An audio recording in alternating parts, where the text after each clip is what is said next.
Yo, what's up mga ka-Rachel? So may tirahin tayong Estrada dito mga ka-Rachel. So ang problema nito ay may check engine sa dashboard at yung makina niya is takigan. So observe natin mga ka-Rachel. Ini may makina, sayaw-sayaw.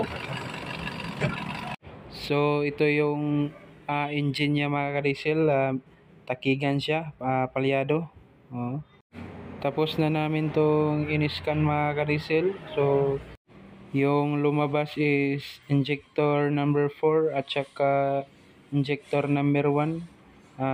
Hindi gumana yung injector number 4 pero yung injector number 1 is alanganin, pero i-check pa rin natin mamaya. So yan, sinimulan na naming tanggalin yung accessories niya mga ka-Diesel para makuha na yung injector.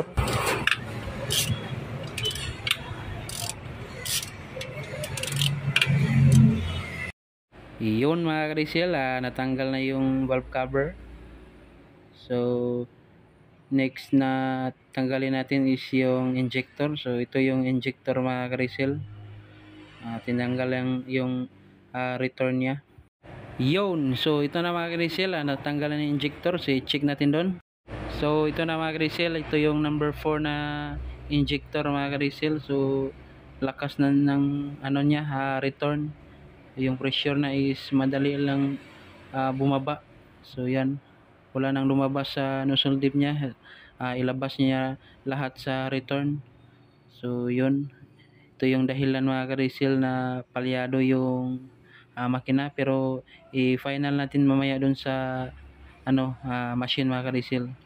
So ito yung okay. So yan, so final natin sa machine mga ka-Diesel. So ito yung number 1 na reading mga ka-Diesel. Medyo alanganin siya ng konti, pero dahil walang pera yung may-ari, balik na lang natin kasi medyo magastos to mga ka-Diesel. So ito yung pangalawa mga ka-Diesel, perfect naman, walang problema. At yung pangatlo, tingnan natin yung pangatlo. So ito yung pangatlo mga ka-Diesel, perfect din. Maganda talaga pag may machine mga ka-Diesel kasi makita mo lahat ng reading ng isang injector, goods ba lahat. So yun, yung pang-apat naman natin i-check mga ka-Diesel. So ito na yung pang-apat mga ka-Diesel, tignan natin, magsimula tayo sa warm up. So yung warm up is lagi yung check mga ka-Diesel. So doon tayo sa lake nya, pero tignan muna natin yung lake mga ka-Diesel, kung tanggalin natin yung hose sa lake kung normal ba. So yan, yun ang lakas mga ka-Diesel. So hindi siya normal mga ka-Diesel, pero tignan natin sa test niya mga ka-Diesel. So fast forward lang natin mga ka-Diesel kung so yan, lakas ng lake niya mga ka-Diesel. Imbis na 5 to 35, umabot siya ng 109. So hindi siya normal mga ka-Diesel. So doon naman tayo sa delivery. So tignan natin. Yan, so 52 lang yung naabot niya. So imbis na 99 to 116, 52 lang yung kaya niyang ibuga sa piston mga ka-Diesel. So hindi rin siya normal. So tignan natin yung high speed delivery, hindi, high speed na return mga ka-Diesel. Yan, tignan natin. Yun, lakas talaga mga ka-Diesel. Imbis na 10 to 80, mabot siya ng 356.5. Grabe, sobrang lakas ng return mga ka-Diesel. Yan, so hindi siya normal mga ka-Diesel, pero ang gawin natin dito is i-rebuild natin yung injector mga ka-Diesel. So let's go.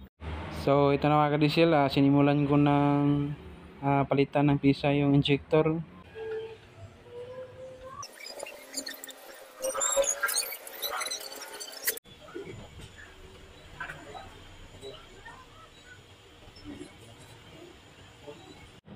So ito na mga ka-Rizal, sinalang ko na sa machine. So tingnan natin. So ito yung dati niyang test mga ka-Rizal. So yan, i-back lang natin. So continue.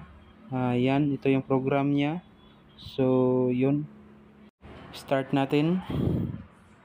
So yun mga ka-Rizal, yan, umikot na yung machine. So ito yung injector.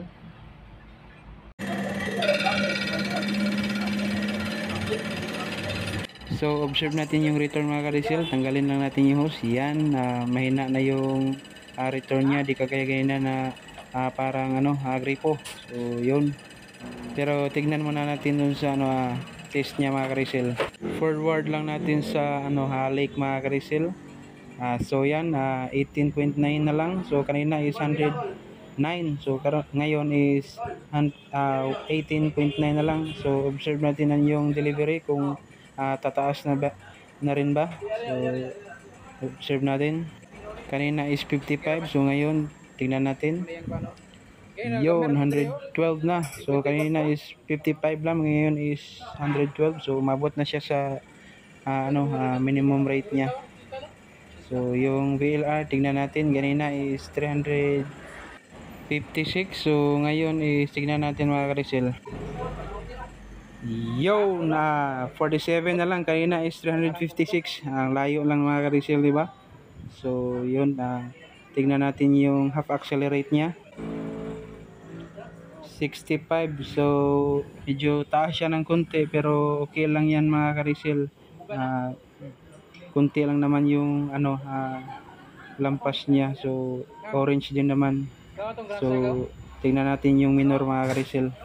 So yung minor niya is 17. So okay lang yan mga ka-Rizal. Green. So yung starting tingnan natin.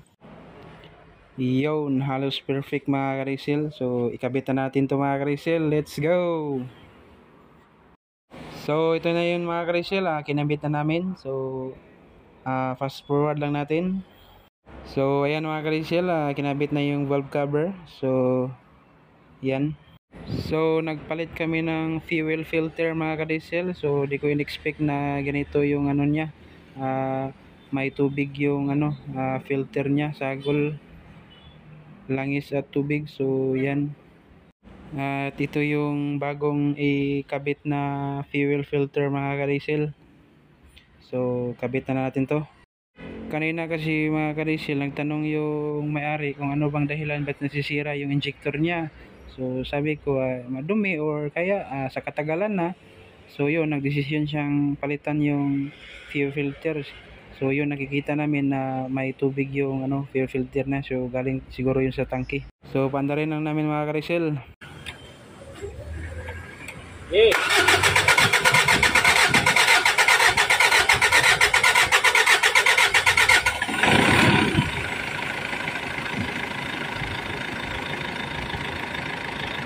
Yun, maganda na yung mga ka-Rizal, andar niya.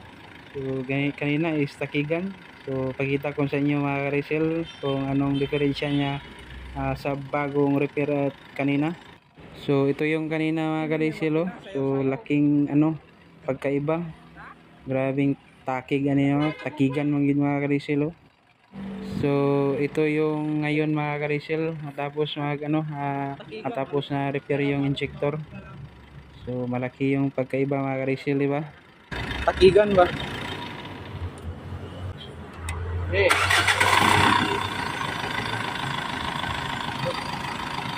Ay, reklamo ito.